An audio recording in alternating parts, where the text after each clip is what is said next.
Yeah. Hello, Michael. Hello, Justin. How are you? It's great to talk to you again. The last time we talked was just before the sunrise ceremony. Oh, was that long ago, was it? 2007, yeah. It was 2007. You can see I've got a bit older and I've grown a beard as well. I know, it's Oh, not okay. improvement. Okay. And you look younger. Oh, thank you. You were very. Pull the other one, it's got bells on it. Might start off first by asking you what have you been up to since 2007? Where have you been? Oh, goodness me. I've been all over the place. I've been to India, I've been to Japan, and I'm due to go to Japan again in November this year to attend the World Scout Conference there. I've been to Thailand. Um, in short, I've done a lot of travel, and of course, earlier this year we went to Queensland for the 23rd National Jamboree as well. That was I've the been to Australian Jamboree. Adelaide in South Australia. Hmm. In short, I've travelled the world. Come from Switzerland, Hmm.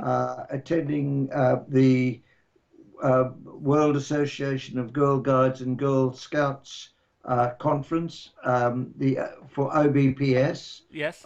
Olive Baden-Powell Society. So yeah, we've done a lot.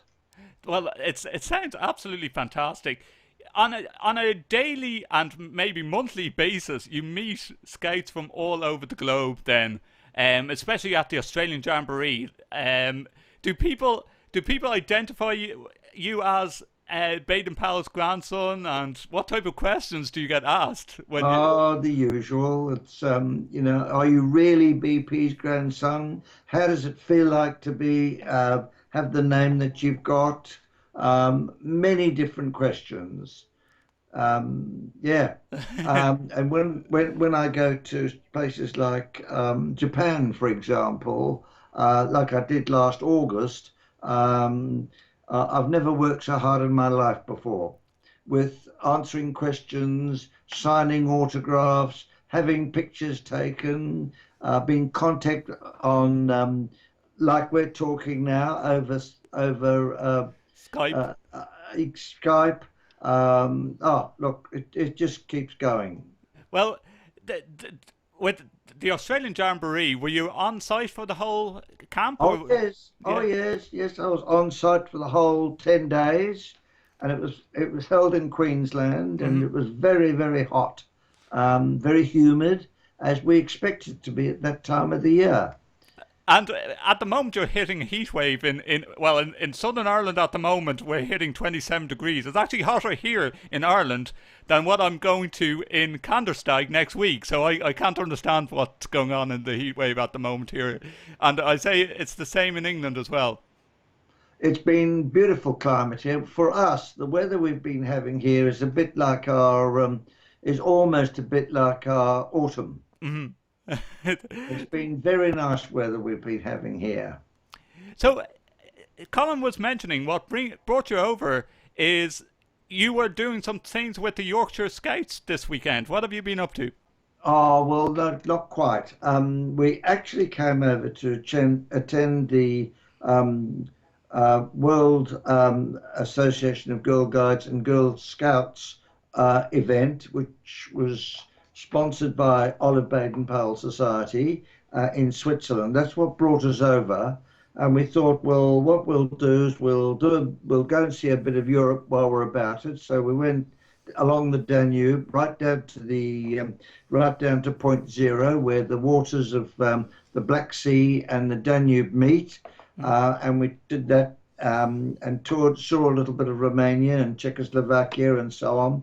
And then we thought, well, if we're going to do this, we might as well come across the English Channel and catch up with some family and old scouting friends. And Colin, being an old time friend from way, way back, we thought it'd be a good idea to come a little bit further north and come and say hello to Colin and Fran. So that's what we've been doing here. But yesterday, we had a small event Castleford. in Castleton, Hmm. which is a little town not far from here. And my grandfather came here, would you believe, exactly to the day 80 years ago, and he was given the freedom of the city of Pontefract. So that was good reason to be here with Colin and Fran and the scout groups here. And then today we went to see a very good scout museum, which I've been wanting to see for a long, long time. I've known Michael and his brother Ron for more years than I wish to admit to. And so today, Colin very kindly made arrangements and drove us over there. And it was great to catch up with another two old friends I haven't seen for a long time. So that's what we've been doing. Well, you sound like you've had a busy day, so we'll get on with a couple of the other questions. Now, one that keeps on always coming up because you endorse Scouting Radio, you've supported us for so many years. We've been doing a lot with the Jam Roll. How's things going with the Jam Roll and the funding at the moment? Well, I'm happy to report that Jamroll's story is probably one of the most successful stories you could imagine. After speaking with you, we not only completely paid off Jamroll completely and bought it completely, but we also we got a wonderful offer from Rolls-Royce itself, the Heritage Trust, and they said, "Look, we believe you've got something interesting. In effect, we would like to be a part of it and help restore it." And that's exactly what they have done. And now Jamroll has been almost completely restored. It's back in its almost back in its former glory when it was a new car, but obviously it's 80 plus years, so we didn't want to make it a completely new car. But nevertheless, it's running beautifully. In fact, I had a ride in Jamroll just 3 days ago, and it rode beautifully. It was really fantastic. That's So if ever there was a success story, that's got to be it. it's great to hear those type of success stories in scouting because I I think that at times these stories, like there's fundraising, you never hear the end result. You always hope that it is a good result, and it's great to actually put that out now on Scouting Radio and let listeners know that the fundraising has been completed. It is in storage, and it is going to be able to do some tours as well with the Jamroll. Well, we've the boys tell me. Well, I know they've taken it. Even though I live in Australia, they've taken it to many functions, scouting and guarding functions. For example, not far in Derbyshire, they have a thing on the. They have a big camp every 4 years called Peak, and that is sponsored by the Duke of Devonshire, and I believe the boys showed it at Peak. That was a great success. They've shown it at many other places, not of course forgetting the Goodwood Revival. And I believe the boys got scouts from that area to become involved in the promotion, like giving out leaflets and all that sort of thing to anybody who wanted to see it. And they had a little bit of a raffle to try and raise a few more funds, and those whose tickets were pulled out of the barrel got a free ride in Jamroll. So all in all, it's been a great success story. But don't let me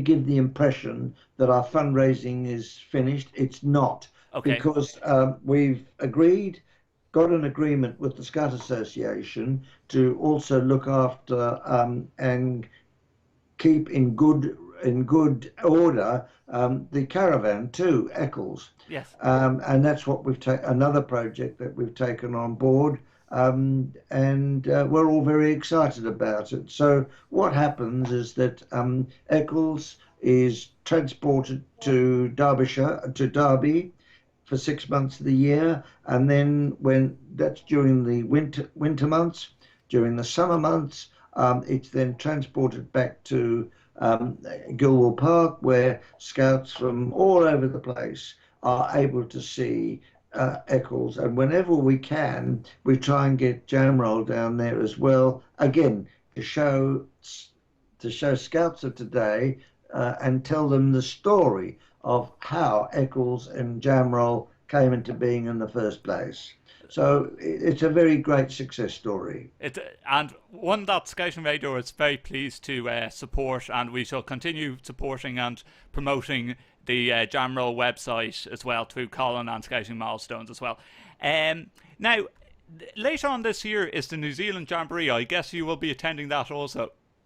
No, I No? won't be attending that because I'm due to go to Japan. Oh, of course, yes. Yes, so I can't go to both. Now, finally, Michael, we will move on to what you've seen a difference.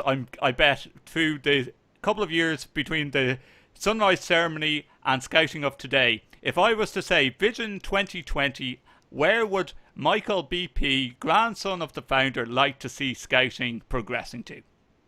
Well, I'd just like to see it. Well, at the moment, there are 6 countries in the world that do not have scouting or guiding. The dream is to get those 6 countries involved in scouting. And if we can do that, it'd be fantastic. And I guess you're working alongside the World Organization of Scout Movement and WAGs to do something like that. No, I leave that entirely up to Wassam to do. I've got other things just as important to concern myself with in Australia. And Absolutely. I've got enough to do. I well believe it. That with the amount of touring that you're doing, Michael, I'm sure there's plenty on a daily basis that you have to do. Okay, Been Michael. good, been good to talk with you, and best of luck, Justin. And it's nice to be able to put a face behind a voice. Well, Even if it does have a beard. even if it does have a beard, exactly. And Michael, Okay. have a safe trip home. When are you heading back to Australia? We head back next week, Okay, well, have a safe trip. Okay, surely. thanks a Bye, million. Justin. Thanks a million, Colin. Thanks a million, Michael.